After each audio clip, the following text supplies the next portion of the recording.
Hi, everyone. My name is Gretchen Roe, and it's my very great pleasure to spend a little bit of time with you talking about the joy of homeschooling and what it would be like to begin a homeschool journey. How do you select good curriculum in both mathematics and spelling?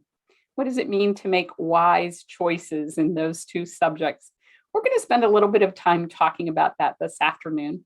By way of introduction, my name is Gretchen Roe. I work for Demme Learning. I have worked for Demme Learning since 2014 as a placement consultant, but as of the 1st of December of this past year, I have become their community outreach coordinator. I spend most of my time talking to families about the process of homeschooling. I had the privilege of homeschooling my own children for 21 years. 4 of them graduated high school as homeschoolers. My 5th one was homeschooled to high school.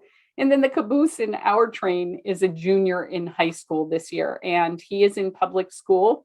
We've done a little bit of everything in our homeschooling journey, and we've always embraced the philosophy that you do for each child what is best for that child. So today I'm going to be speaking to you from the perspective of veteran homeschooling mom and presenter as far as what I think is a fantastic way for you to make the right decisions as you begin your homeschool journey. So I have a PowerPoint I would like to share with you, and let's get started with that portion of the presentation because I think that will help us understand really what we're talking about. This is more for you to keep you guys on track so that you know what we're going to talk about.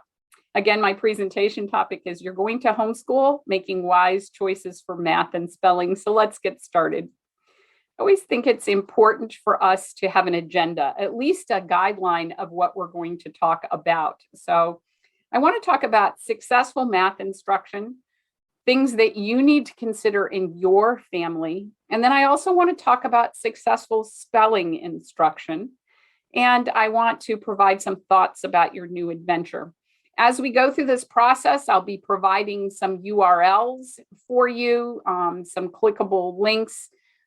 So if I reach that point in the presentation, I will outline that for you so that you will know that this is the opportunity for you to be able to take your phone, take a quick picture so that you'll have that information to hand. So let's get started.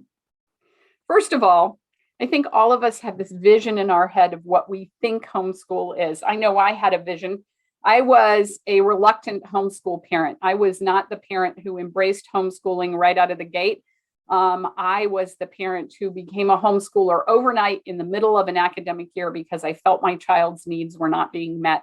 And that was all the way back in 1995. You have a lot more options and things available to you than I did in 1995. And I hope that you are making this decision wisely. I know that however you come to the decision, it's a joyful journey. And I wish you the joy of that journey every day of it. But in your head, I think this is what you think homeschooling might look like. The reality is, much more often, it looks more like this. It is controlled chaos.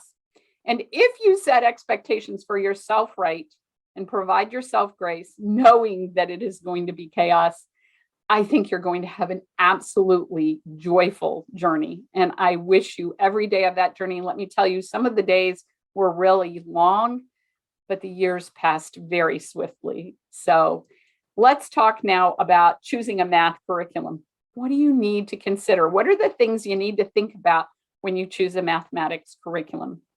So I'm going to talk to you today about Math UC and why I think Math UC is a superior curriculum. Now, let me say as an aside, I became a homeschool parent because my eldest daughter was told she did not need to memorize her multiplication tables.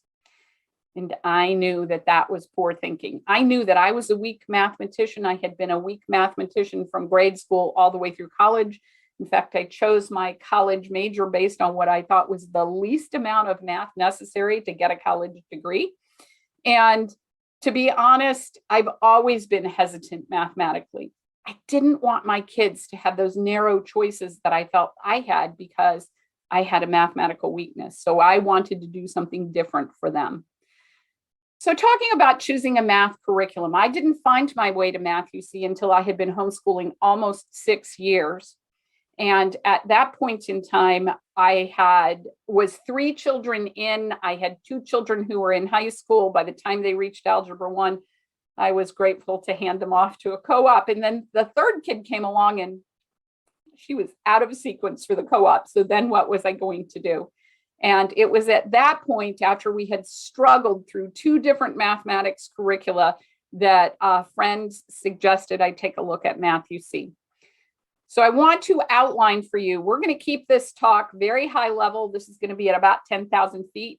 You'll need to dig in. You'll need to do some more research. Let me encourage you to go to the Math UC website through Sonlight and take a look at the lessons and see how we present curricula. We use manipulatives for instruction all the way through from our first level, which is primer, through Algebra 1. Why do we do that? Well, because research tells us that manipulatives-based instruction is the penultimate way to learn mathematics. And the reason is because it allows the student to bring as many senses to the table as possible as they begin that mathematics instruction.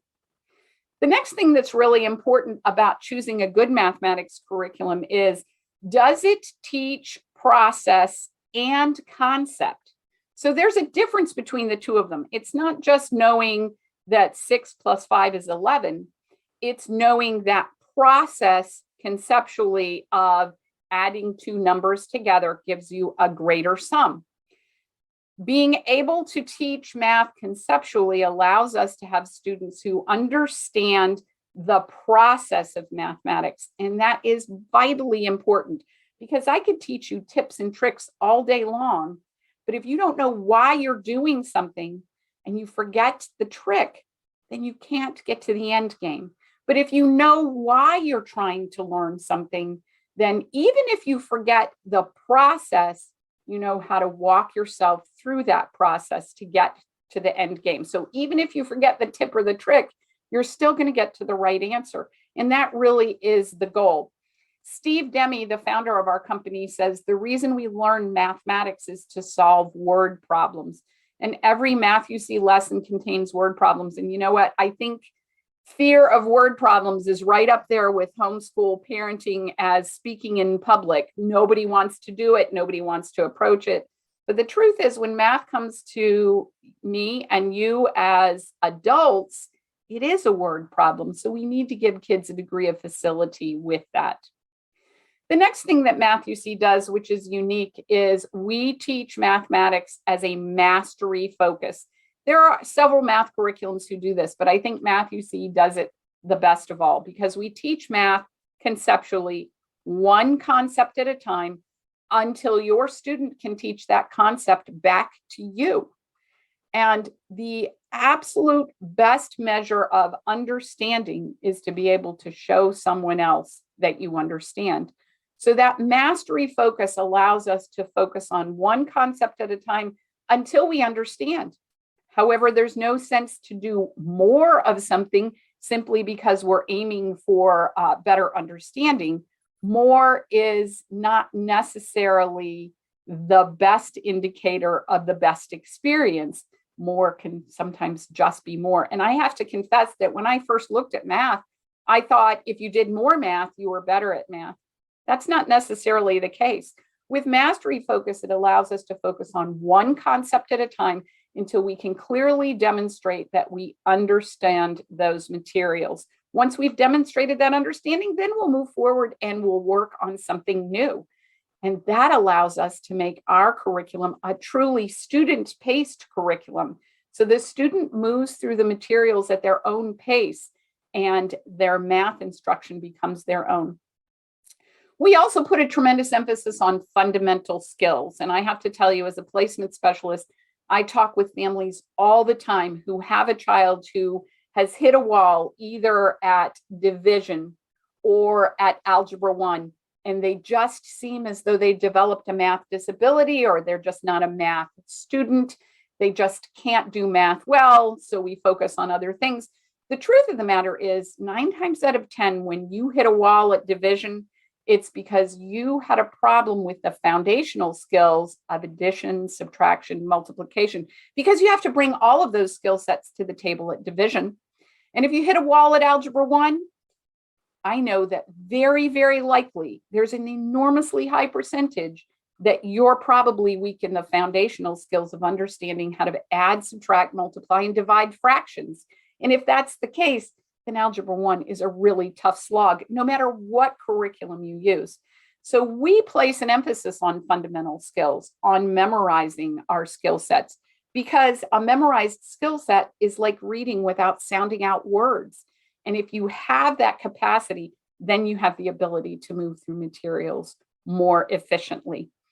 If you are counting for facts, or if you are using some sort of external device to account for computational math, every time you have to step out of a math problem to account for that computation, it increases your error rate, it slows the time it takes you, and it just becomes a more arduous task. So what we have found at Math UC is when we have children who have weak fundamental skills, there's merit in reinforcing those skills before they move forward. And you'd be amazed at how much ground you can make up if you have the solid foundation of good fundamental skills. The last thing that's really important here is parental engagement. And the reason that I want to bring that up is because we have been fed a myth here in the US that anything digital is a better experience. And that's not really the truth. None of us learn very well in a vacuum, and mathematics is a language that has to be discussed and conversed with and practiced. And in order to learn it well, research indicates that the best way to learn math is still with paper and pencil. So we do have digital elements to our material. Our instructional components can be found either as DVD or online, but we still think that paper and pencil is the best way for a student to learn mathematics. Here's one of the reasons why. When you use a pencil and you put it on paper, that requires neurological productivity between your hand, your eyes, your brain, and it connects the dots, if you will, for as many senses as possible. When you type on a computer, your brain cannot recognize the difference between A and K. It's the same amount of neurological input. And what we want to do is we want to file that input correctly so that we can recall it later, so that we have mathematical proficiency. And the best way to do that is to have a parent who comes alongside their child, who is ready to learn, who is equally willing to help their child learn the process. Now, let me say as an aside, if you're like me and you were that parent who was just terrified to instruct mathematics, let me encourage you that you will learn as much as your student does.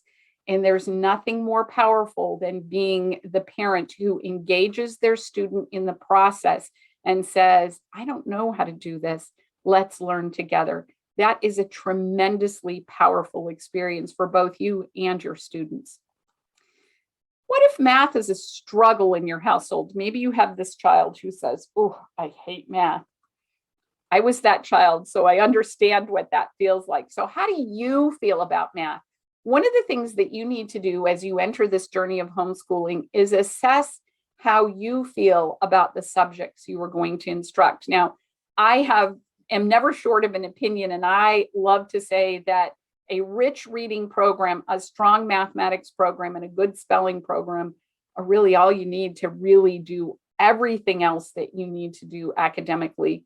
Sonlight was my very first homeschool experience, and for that, I cannot tell you how blessed I was.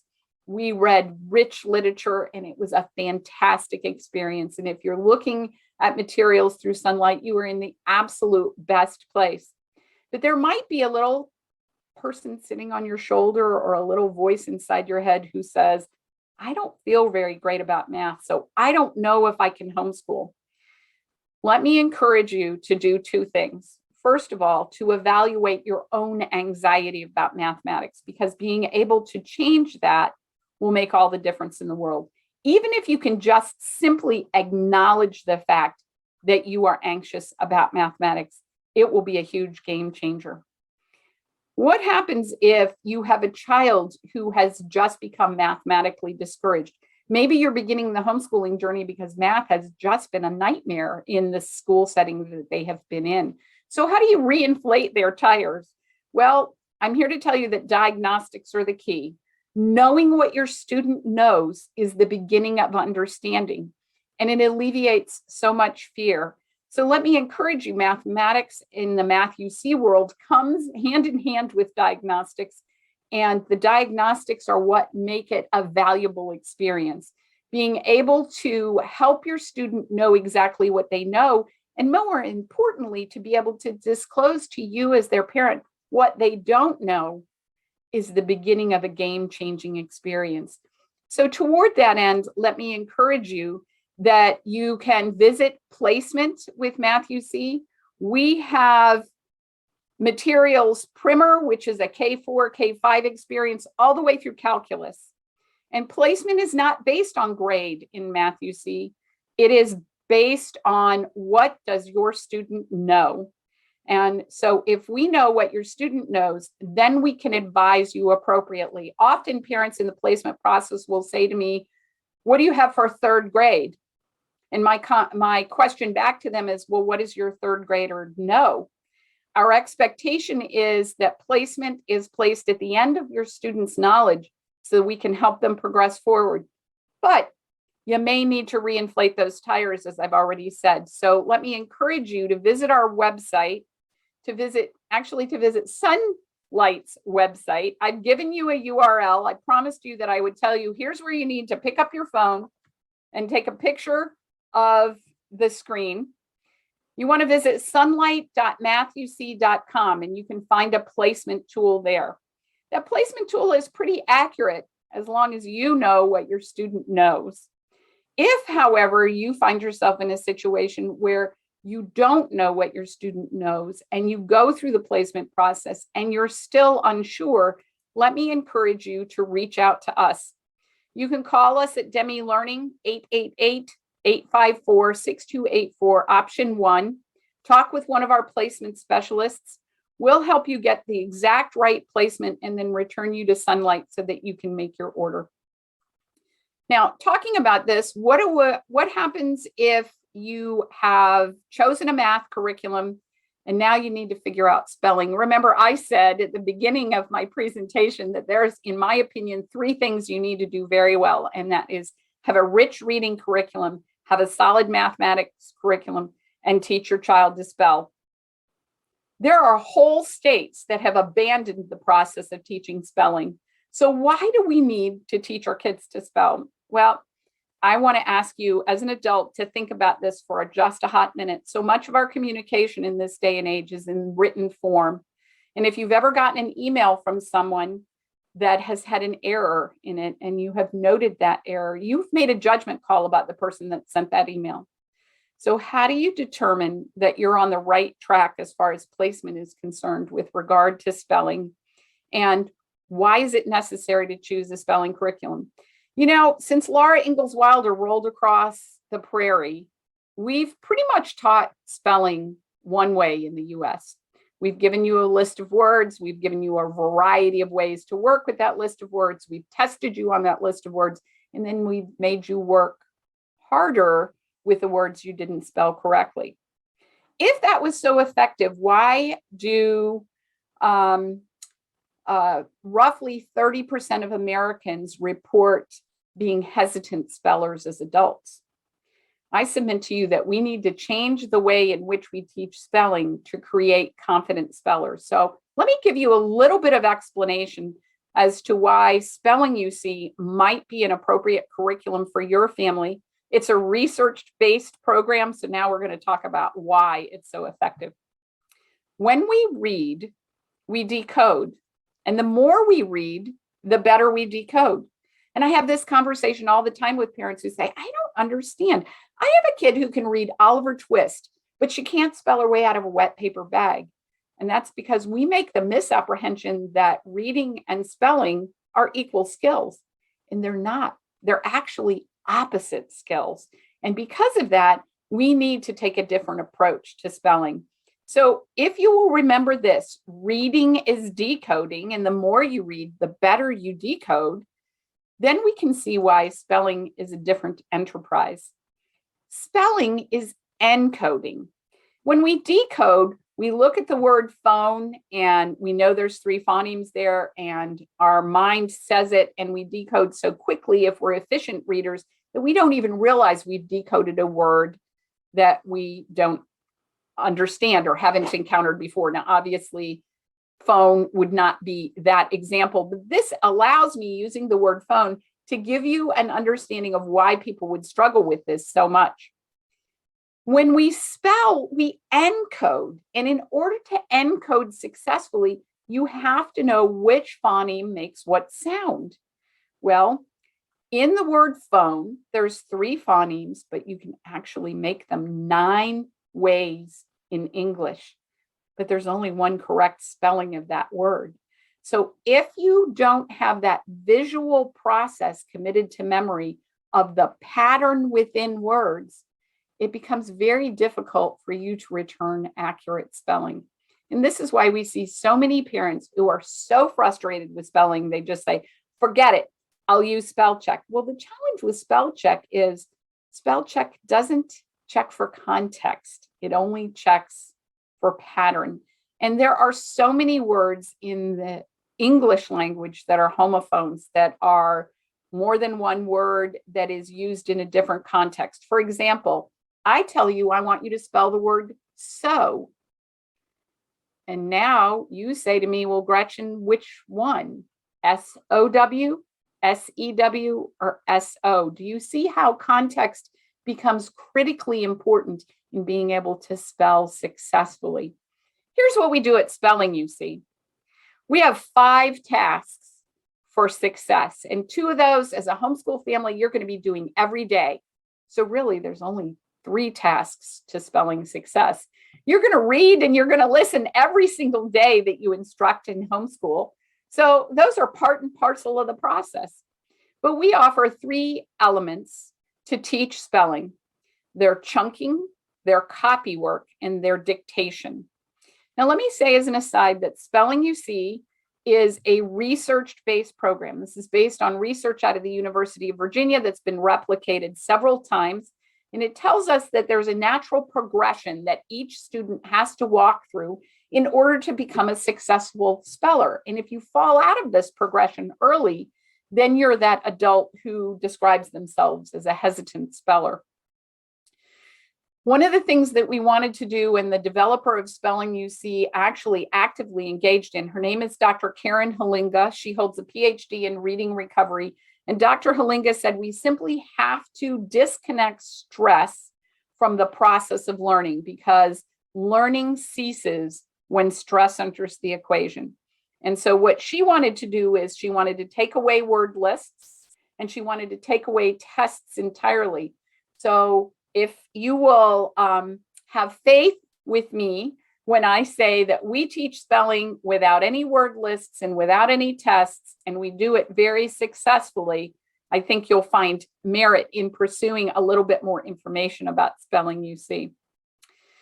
This is an overview of the developmental stages of spelling on which Spelling UC is based. There are actually 5 developmental stages of spelling. We focus on the 3 in the middle, and that would be the phonetic stage, the skill development stage, and then the word extension stage.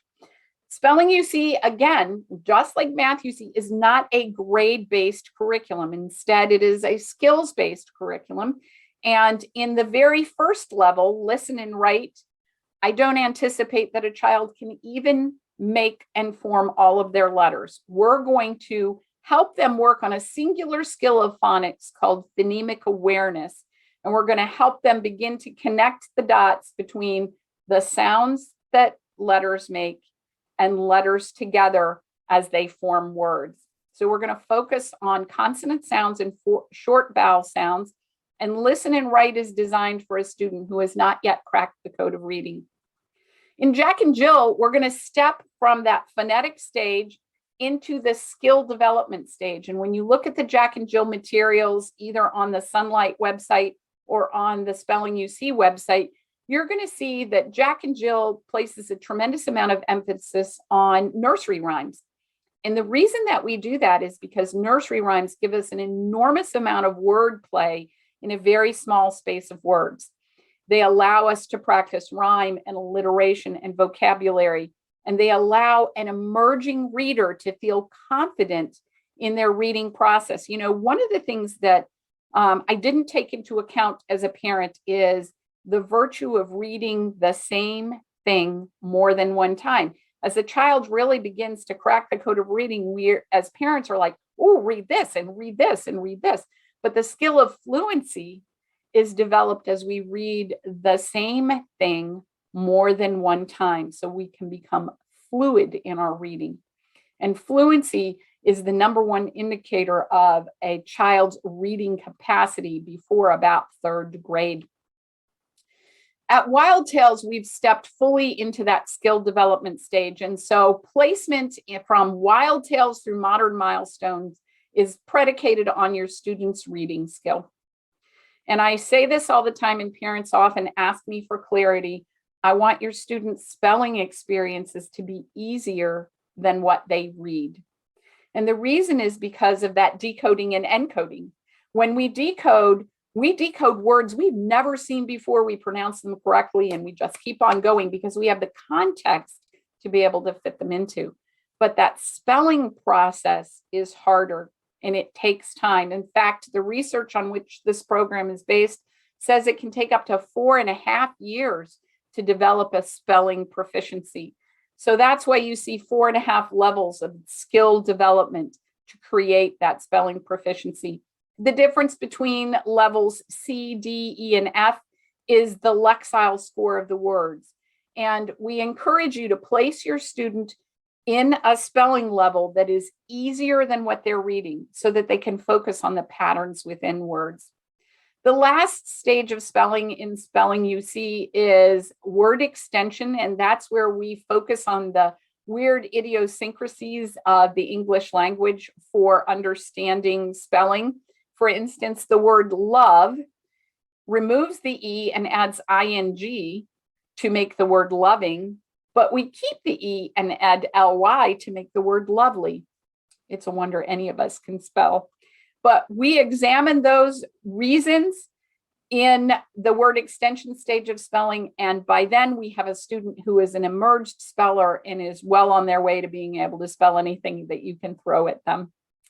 Placement, again, here is predicated a little bit on what your student knows, what their reading skill is.